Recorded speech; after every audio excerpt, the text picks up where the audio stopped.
2025년 7월 13일 주일 예배에 하나님께서 우리에게 주시는 말씀은 데살로니가 전서 5장 16절, 17절, 18절입니다. 모두 함께 일어나셔서 한 목소리로 봉독하겠습니다. 항상 기뻐하라, 쉬지 말고 기도하라, 범사에 감사하라. 이것이 그리스도 예수 안에서 너희를 향하신 하나님의 뜻이니라. 아멘. 자리에 앉으시기 바랍니다. 주보 뒤에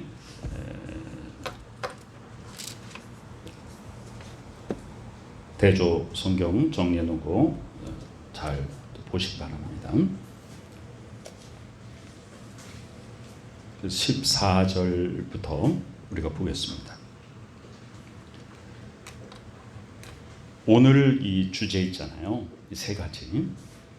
기뻐하고 기도하고 감사하고는요, 우리 신앙생활에 아주 기본적인 것이죠. 그러면서도 쉽지 않습니다. 우리의 노력으로 되는 일이 아니에요.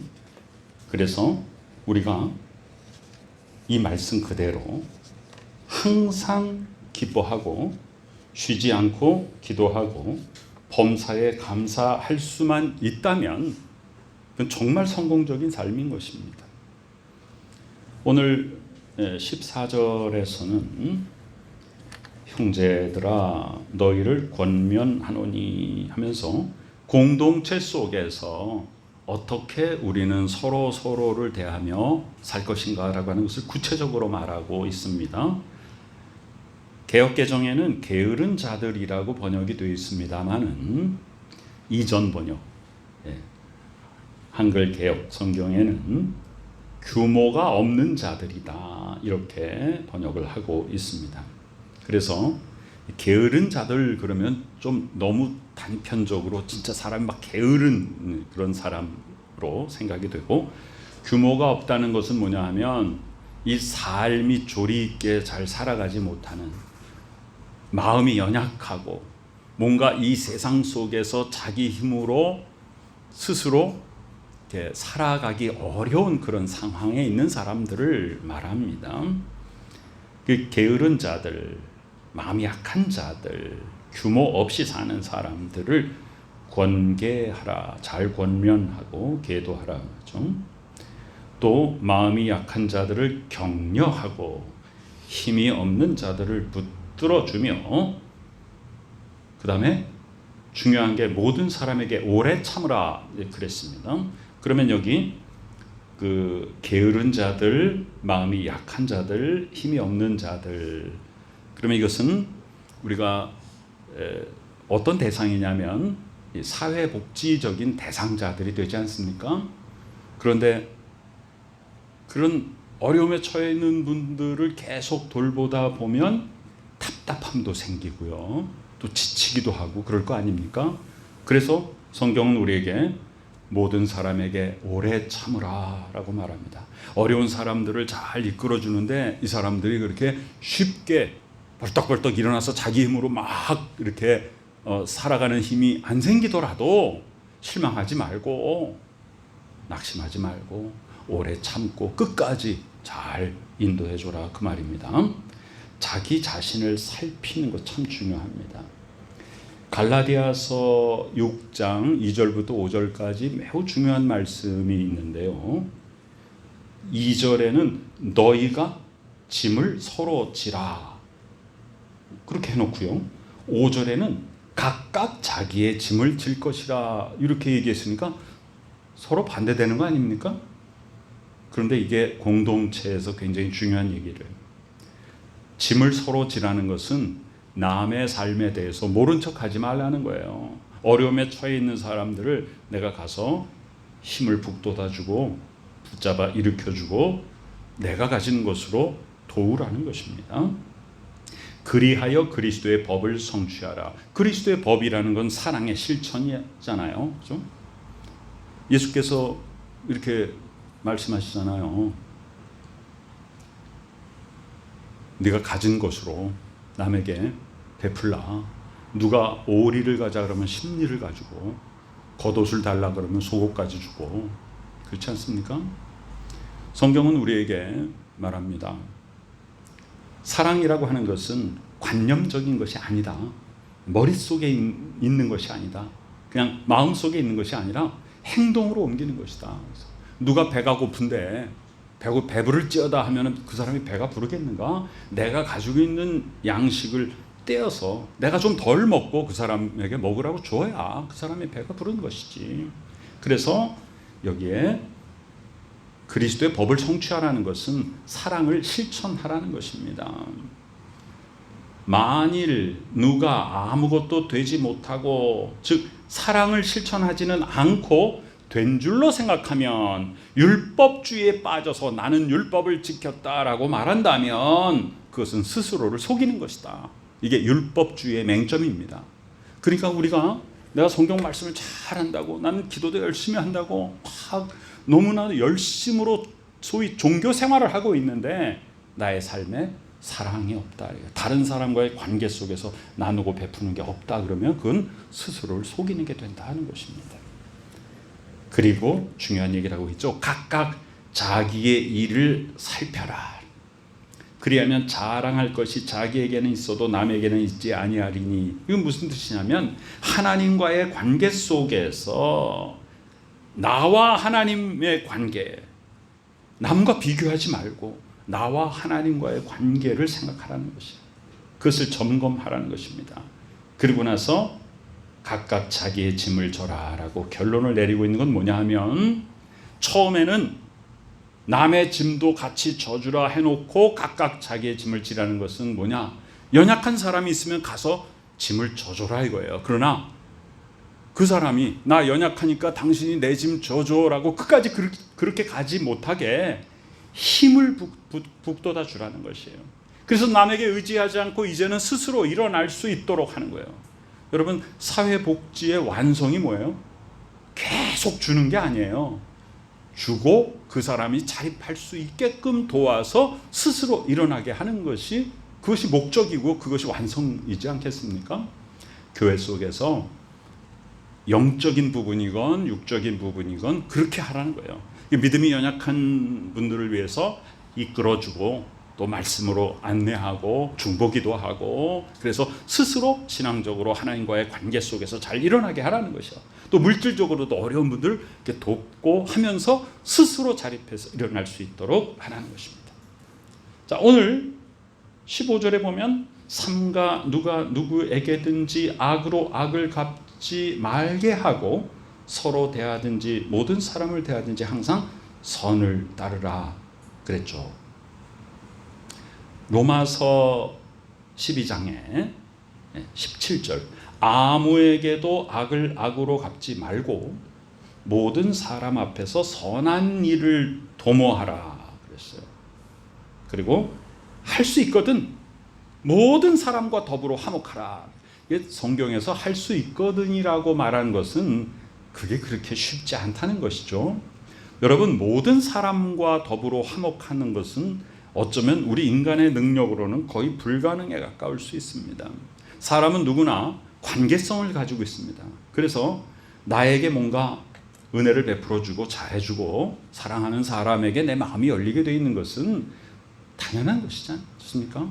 그런데 예수께서는 말씀하세요. 네가 사랑하는 자를 사랑하면 그 누군 못하겠는가? 악인들도 그렇게 한다. 너를 미워하는 자를 사랑해야 진짜 사랑이다 라고 말하거든요. 그 우리 인간의 힘으로 불가능한 것입니다. 그것은 그리스도의 십자가의 희생을 통한 하나님 아버지의 사랑의 완성을, 바로 그 사랑이 나를 살렸어. 구원에 이르게 하였기 때문에 그 사랑의 감격으로 내 속사람이 변했을 때만 가능한 것입니다. 그리고 원수 갚는 일에 대해서 로마서 12장은 계속 말하고 있는데요. 원수 갚는 것을 하나님께 맡기라. 하나님이 갚아주신다. 여기에는 중요한 원리가 있는데요. 자, 원수 갚는다라고 하는 것은 내가 저 사람한테 억하심정이 있는 거 아닙니까? 내가 저 사람한테 화가 나 있는 거잖아요. 억울한 거 아니에요? 그리고 나는 지금 굉장히 정의롭다고 생각하는 거지 않습니까? 그런데 그 모든 것을 하나님의 판단에 맡기라는 것입니다. 우리는 항상 자기 중심에서 생각하고 다른 사람을 판단하고 정죄하는 것이 우리 인간은 가지고 있는 속성 중에 하나입니다. 그래서 자기 자신에게는 굉장히 관대하잖아요. 네. 빨간불일 때 건너가도 자긴 괜찮아요. 난 좀 바쁘니까. 딴 사람이 건너가면 안 돼요. 이런 것들이 우리가 가지고 있는 자기중심적인 이기심이에요. 내가 뭔가 허물이 좀 있고 그런 거는 그냥 다 이유가 있어. 그냥 넘어갑니다. 그러나 남이 뭔가 범법 행위를 하면은 그냥 두지 않는 것이에요. 그런데 그것을 하나님께 맡기라는 것입니다.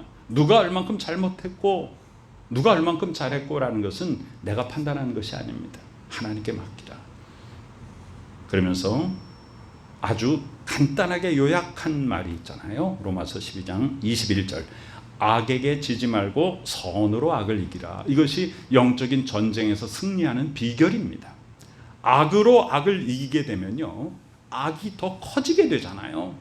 선으로 악을 이기라. 성경에서는 이것을 뭐라고 말하냐면 나에게 막 악을 행하는 사람의 머리 위에 숯불을 쌓아두라 그랬어요. 선행을 통해서 숯불을 쌓아두라. 그가 부끄러워하게 하라.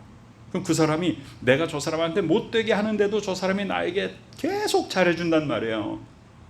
그 나중에 부끄러워지는 것이죠. 그게 선이 악을 이기는 것입니다. 자, 이렇게 이 서론을 앞에다가 이렇게 딱 내놓고 오늘의 본론인 세 가지 주제가 시작되는 거예요. 그래서 이 세 가지 주제는 뭐가 앞에 선행되어 있냐면 공동체 속에서 서로 사랑을 나누고 베풀며 서로를 세워주고 하는 그 부분이 전제되고 나서 이제 이 세 가지가 강력하게 선포되는 거예요. 항상 기뻐하라. 이 성경에는 여러 곳에서 이 기뻐하라는 말이 나오고 있죠. 빌립보서 4장 4절에도 주 안에서 항상 기뻐하라. 내가 다시 말하노니 기뻐하라. 빌립보서 어떤 책입니까? 옥중서신이잖아요. 감옥에 갇혀있는 바울이 자유세계에 있는 빌립보 교인들한테 항상 기뻐하라. 그리고 재차 강조해요. 내가 다시 말하노니 기뻐하라. 그건 세상적으로 볼 때는 좀 맞지 않는 일이죠.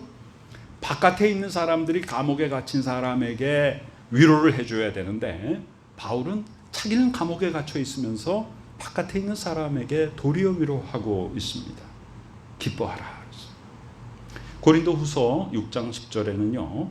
근심하는 자 같으나 라고 하는 건 뭐냐면 세상 사람들이 우리를 볼 때 야, 저 사람 좀 힘들게 사는 거 아닌가?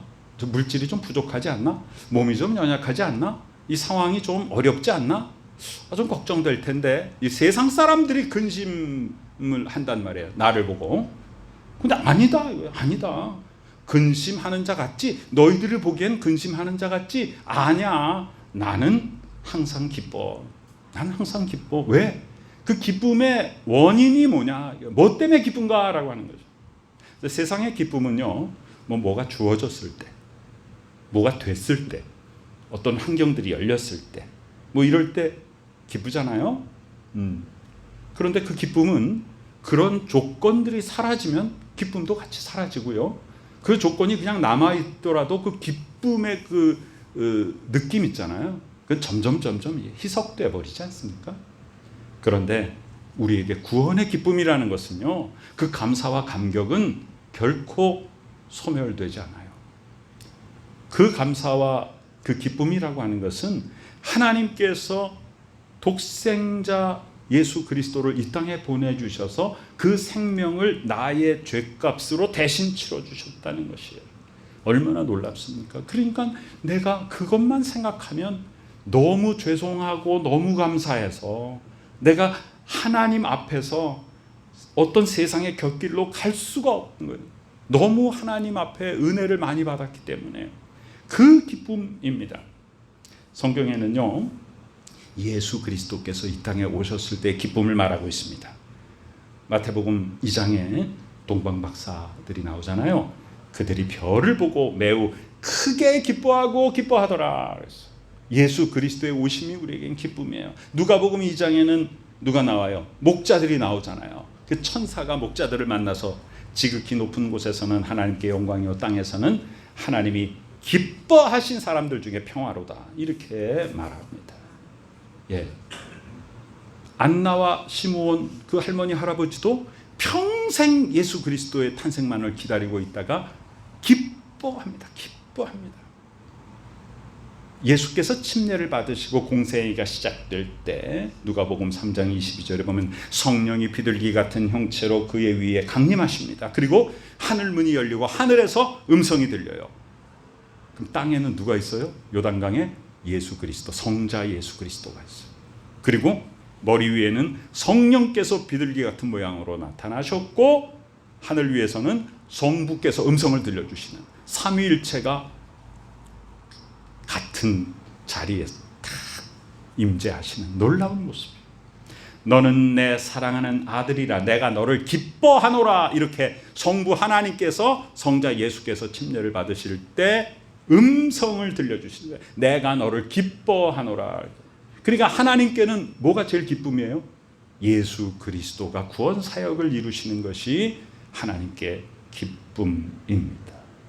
그리고 무엇이 기쁨이에요? 우리가 그 예수 그리스도를 믿고 하나님의 자녀된 그것이 하나님께 가장 큰 기쁨입니다. 베드로전서 1장 6절에 보면요, 이 기쁨은 어떤 기쁨이냐? 너희가 이제 여러 가지 시험으로 말미암아 잠깐 근심하게 되지 않을 수 없으나, 이거는 세상의 환경이란 말이에요. 신약 성서가 기록된 당시의 상황은요, 지금 우리가 상상하기 어려운 진짜 극한의 상황이었습니다. 우선 경제적으로도 굉장히 어려웠습니다. 그리고 이 로마 정권에 의해서 그 지중해 연안 모든 일대가 다 식민지의 생활을 했습니다. 그래서 총독들이 파견돼 가지고 아주 강압적인 그런 폭정을 했고요. 그 다음에 세리들을 세워가지고 사람들이 그냥 그 돈 버는 걸 다 갈취해 갔죠. 이런 여러 가지 상황 속에서 그리스도인들에게 또 다가오는 더 큰 시련은 뭐냐면 황제를 신으로 숭배하라는 것이에요. 그래서 황제를 신으로 숭배하지 않는 그리스도인들을 전부 옥에 가두고 검투장에 내보내서 맹수에게 찢기게 하고 그 순교자들이 속출했습니다. 그 땅굴을 파고 카타콤 동굴 속에 다 숨어 들어갔지 않습니까? 너무나도 어려운 일이에요. 그런데다가 그 유럽 사회에 전통적으로 내려오는 그 그리스 로마, 지금 우리는 그냥 신화지만 그 당시에는 그것이 그들의 그냥 종교였어요. 그러니까 신전들이 그냥 즐비했는데 거기 가서 경배하지 않으니까 핍박을 받습니다. 그런데다가 또 예수 그리스도를 죽인 장본인이 누구예요? 유대교 율법주의자들이 또 그리스도인들을 핍박합니다. 그러니까 얼마나 많은 이중 삼중의 그런 환란이 있는 시대였는지 몰라요. 베드로가 말합니다. 너희가 여러 가지 시험으로, 이 여러 가지 시험이 제가 말한 그런 모든 것들이에요. 경제적인 어려움, 정치적인 어려움, 또 신앙적인 다각도에서의 핍박, 로마 황제 숭배의 핍박, 유대인들의 율법주의의 핍박, 그 당시에 살고 있는 일반 사람들이 우상 숭배하고 있는 것을 우리가 따르지 않는 것에 대한 핍박, 이런 여러 가지 시험으로 말미암아 잠깐 근심하게 되지 않을 수 없으나 오히려 크게 기뻐한다. 그리스도인의 기쁨은요, 좋을 때만 기뻐하는 게 아닙니다. 환난 가운데서도, 어려움 속에서도, 근심 속에서도 기뻐하는 것이에요. 왜냐하면 우리 속에 예수 그리스도의 생명이 있기 때문입니다. 두 번째 선포는 쉬지 말고 기도하라입니다. 사무엘은 기도를 쉬는 죄를 범하지 않겠다라고 말합니다. 사무엘은 예수 그리스도의 삼중직을 받은 예수 그리스도의 예표 중에 한 사람이죠. 그래서 사무엘은 사사였으니까, 사사라고 하는 것은 왕의 그 전신이잖아요. 그리고 제사장이었고 또 선지자였습니다. 그러니까 그 세 가지 기름 부음 받은 자의 권한을 가지고 사무엘은 뭘 했냐? 백성들 위해서 기도했습니다. 그리고 기도를 쉬는 것은 죄다라고 스스로 말합니다. 내가 백성들을 위해서 기도를 쉬는 죄를 범하지 않겠다 그랬어요. 쉬지 말고 기도하라. 로마서 12장 12절에 소망 중에 즐거워하며 환난 중에 참으며 기도에 항상 힘쓰며 그랬습니다. 자, 기도는 뭡니까? 기도는 영적인 호흡입니다. 그래서 기도의 숨, 영혼의 호흡. 예수께서 말씀하십니다. 누가복음 18장 1절에 예수께서 그들에게 항상 기도하고 낙심하지 말아야 할 것을 비유로 말씀하시면서 불의한 재판장의 비유가 나오잖아요. 불의한 재판장도 날마다 찾아가서 간청하니까 그게 귀찮아서라도 들어줬는데 하물며 좋으신 우리 하나님 아버지께서 우리가 기도하는 것을 안 들어주실 리가 있겠는가 이렇게 말씀하시잖아요. 그러니까 우리가 항상 기도하고 낙심하지 않아야 된단 말이에요. 디모데전서 4장 5절에는요. 하나님의 말씀과 기도로 거룩하여진다 그랬어요. 우리가 거룩하여지는 것은 하나님의 말씀으로 우리가 깨닫는 것이죠. 아, 거룩이란 어떤 것인가? 우리의 믿음은 무엇을 근거로 하냐 하면 믿음은 들음에서 납니다. 그 들음은 예수 그리스도의 말씀으로 말미암았습니다. 그것은 성경 속에서 우리에게 주어지는 것입니다. 구약 성경은 오실 예수에 대한 모든 예언이고요. 신약 성경은 오신 예수께서 우리에게 선포하신 메시지고요. 그 예수 그리스도 부활 승천 이후의 서신서들은 뭐냐면 예수 그리스도께서 하신 말씀과 그 행적을 나중에 사도들이 풀어서 우리에게 설명해 준 것입니다. 그러니까 모두 예수 그리스도의 말씀이에요, 성경이. 그래서 성경 말씀을 묵상하지 않고는 우리는 어떤 것도 할 수 없습니다. 성경 말씀이 제일 기초입니다. 그래서 기도는 뭘 근거로 하는 거예요? 말씀을 근거로 기도하는 것입니다. 그냥 내가 내 말을 하는 게 아니에요. 허공에다가 외치는 빈소리가 기도가 아닙니다. 그냥 내가 원하는 것을 하나님께 달라고 계속 쏟아내는 것이 기도가 아닙니다. 말씀을 통해서 하나님의 뜻을 깨달을 수 있도록 기도하고 하나님께서 깨닫게 주신 그 말씀대로 내가 지켜 살아갈 수 있도록 힘주시기를 기도하고 하나님의 뜻을 이루는 하나님의 자녀가 되기를 위해서 기도하는 것입니다. 영적인 호흡입니다. 하나님과 교통하는 것입니다. 이 기도는 물론 시간과 장소를 정해서 기도하는 것 당연한 것입니다. 그러나 지금 쉬지 말고 기도하라는 것은 뭐예요? 우리 일상생활 속에서 계속 하나님과 영적인 교통을 하면서 살라는 것입니다. 자동차를 타고 가면서도 하나님과 계속 교통하면서 하나님의 뜻을 발견하면서 천지 만물을 보면서 하나님이 지으신 이 아름다운 세상을 보면서 그것을 기뻐하고 누리고 하나님 앞에 감사하고 이게 다 기도입니다. 우리가 직장에서 일을 하면서도 하나님 아버지 이렇게 나에게 일자리를 주시니 감사합니다. 하나님 오늘도 안전하고 건강하게 지켜주시고 이 속에서 인간관계 속에서 내가 평화의 사도가 되어서 분란이 있는 곳에 그리스도인 한 사람이 들어가서 평화의 열매가 풍성하게 하여 주옵소서. 다른 사람과의 관계 속에서 내가 하나님의 사랑을 실천하게 하여 주옵소서. 하나님이 선한 노동, 이 땀을 통해서 하나님께서 나에게 주시는 물질을 하나님께서 공급해 주시니 감사합니다. 이렇게 계속 하나님과 교제하면서 사는 것입니다. 그게 쉬지 않고 기도하는 것이에요. 에베소서 6장 18절에는 모든 기도와 간구를 하되 항상 성령 안에서 기도하라 그랬어요. 이전 번역에는 한자로 항상도 한자이긴 하지만 무시로라는 건 뭐예요? 시도 때도 없이 없을 무자에 시간 무시로 시도 때도 없이 기도해라 그 말이에요. 언제나 기도해라.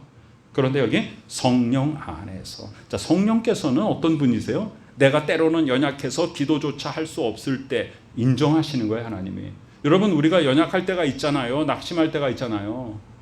근데 우리 사람은 기도하세요 이렇게 하지만 사실 기도가 안 될 때도 있잖아요.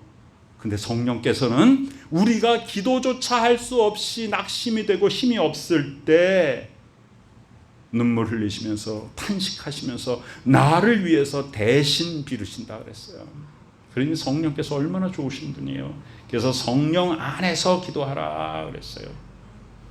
마지막 선포가 뭐예요? 범사에 감사하라 그랬습니다. 그럼 범사라는 게 뭐예요? 범사. 이 범사라는 말이 참 그렇게 쉽지 않습니다. 범사라는 건 모든 상황과 환경 속에서 그럼에도 불구하고입니다. 여러분, 이 세상 사람들은 어떤 철학을 가지고 살아가냐 하면요, 그렇기 때문에, 그러니까 뭐가 나에게 주어졌기 때문에, 내가 어떤 일을 이루었기 때문에, 어떤 좋은 일이 나에게 다가왔기 때문에, 내가 어떤 위치에 올라갔기 때문에, 내가 소망하던 것들이 나에게 이루어졌기 때문에 기뻐하고 감사하는 거예요. 조건적 감사합니다. 그러나 우리 그리스도인들의 철학은, 감사의 철학은 뭐냐면 그렇기 때문에가 아니라 그럼에도 불구하고입니다. 내가 몸이 아픔에도 불구하고, 범사라는 것은요, 모든 상황이에요. 내가 몸이 아픔에도 불구하고 감사합니다. 나에게 지금 물질이 지금 부족한데 없어졌어요. 그래도 감사합니다. 내가 원하는 것이 이루어지지 않았는데도 감사합니다. 이것이 범사의 감사입니다. 이게 어찌 인간의 노력으로 되겠습니까? 뭐 감사를 막 이를 악물고 이게 되겠습니까? 인간의 노력으로 되는 일이 아니에요. 이 감사의 근거가 바로 내가 하나님의 자녀 된 것이에요. 내가 하나님의 자녀 되었으니 얼마나 감사합니까? 요한복음 1장 12절에 영접하는 자, 예수 그리스도를 영접하는 자, 곧 그 이름을 믿는 자들에게는 하나님의 자녀가 되는 권세를 주셨다 그랬어요. 하나님의 자녀가 되는 권세가 뭐예요? 하나님을 아버지라고 부를 수 있는 거 아닙니까? 예. 길 가는데 어떤 청년이 나한테 와가지고 아버지 그러면 막 놀래, 이상하잖아요. 내 아들이 나에게 아버지 그러면 아들아. 그러니까 하나님과 나와의 관계가, 아버지와 자녀의 관계가 형성되는 것은 얼마나 기쁜 일입니까? 그리고 하나님 앞에 기도할 수 있고요. 항상 하나님과 대화할 수 있는 것이. 그러니까 지금 나의 범사가 어려움 속에 있을지라도 누가 알아요? 아버지께서 미리 아신다고요. 여러분, 나의 아버지가 나에게 하는 말 속에 정말 힘이 되는 말이 어떤 말이에요? 하나님께서 내가 다 기도하고 내 어려움 속에 있는데 내가 다 안다. 나의 육신의 아버지가 나에게 내가 다 안다. 이렇게 말하면 얼마나 힘이 되겠어요. 하나님께서 우리의 모든 형편과 처지를 알고 계시거든요. 얼마나 감사합니까? 이것이 그리스도 예수 안에서 너희를 향하신 하나님의 뜻이다 그랬어요. 뜻이다. 시편 50편에 보면 우리가 제사 드릴 때, 예배 드릴 때도 무엇으로 예배 드려라? 감사로 예배 드려라. 하나님은 선하고 인자하심이 영원하기 때문에 하나님 앞에 감사. 고린도후서 2장에는 그리스도의 향기에 대해서 말하면서 그리스도를 아는 냄새를 나타내시는 하나님께 감사한다 그랬어요. 우리가 그리스도인으로서 그리스도인의 냄새를 나타내는 게 참 감사하다. 내가 가만히 있어도 내 속에서 그리스도의 모습이 그대로 사람들에게 풍겨져 나가는 거예요. 그리스도의 향기가 풍겨져 나가니까 이 세상이 그리스도의 은혜와 사랑으로 변화해 가는 거예요. 누굴 통해서? 나를 통해서. 얼마나 감사합니까? 얼마나 감사합니까? 데살로니가 전서에는 바울이 데살로니가 교인들을 위해서 뭐라고 말하냐면, 내가 하나님께 감사하며 기도할 때. 그래서 기도가 감사로 연결이 되는 것이에요. 연결이 되는 거예요. 자, 오늘 마지막에 이것이 뭐냐면 세 가지 선포. 항상 기뻐하고 쉬지 말고 기도하고 범사에 감사하라. 이것은 그리스도 예수 안에서 너희를 향하신 하나님의 뜻이니라. 하나님의 뜻이요. 데살로니가전서 4장 3절에 이미 선포되어 있어요. 하나님의 뜻은 이것이니 너희의 거룩함이니라. 음란을 버리라 하면서 하나님께서 하나님의 뜻은 우리의 거룩함이다라고 말합니다. 하나님이 거룩하시니 우리도 거룩해요. 그래서 우리는 악은 어떤 모양이라도 버리고 하나님 앞에 온전한 선을 가지고 나아가야 됩니다. 심지어는 나에게 악을 가지고 나를 괴롭히는 사람에게 조차 나는 선으로 대하는 것입니다. 그것이 영적인 전쟁에서 승리하는 것입니다. 악은 어떤 모양이라도 버리라. 에베소서 5장 3절에는 음행과 온갖 더러운 것과 탐욕은 너희 중에서 그 이름조차도 부르지 말아라. 이는 성도에게 마땅한 것이다 라고 말씀하십니다. 오늘 가장 단순하면서도 가장 중요한 신앙생활의 실제를 보여주신 오늘의 이 세 가지 주제를 통해서 그리스도인의 삶은 어떤 것인가를 돌아보게 하심을 감사드립니다. 우리 각자 자신의 일에 책임을 가지고 하나님께서 맡겨주신 삶에 충실하며 서로를 사랑으로 돌보며 항상 기뻐하고 쉬지 않고 기도하며 범사에 감사하는 믿음의 공동체가 되게 하여 주시옵기를 간절히 축원합니다. 아멘. 자리에서 일어나시기 바랍니다. 하나님의 은혜에 감사드립니다. 하나님 항상 기뻐하게 하여 주심을 감사합니다. 쉬지 않고 기도하여 영적인 호흡이 끊어지지 않게 하여 주시니 감사드립니다. 어떤 상황 속에서도 그저 범사에 감사하여서 우리를 향하신 하나님의 뜻을 이루게 하여 주심을 감사드립니다. 지금은 우리 구주 예수 그리스도 귀하신 은혜와 아버지 하나님의 크신 사랑하심과 성령님의 놀라운 역사하심이 항상 기뻐하고 쉬지 않고 기도하며 범사에 감사하는 복된 믿음의 식구들의 머리 위에 지금부터 영원까지 함께 계시옵기를 간절히 축원하옵나이다. 아멘.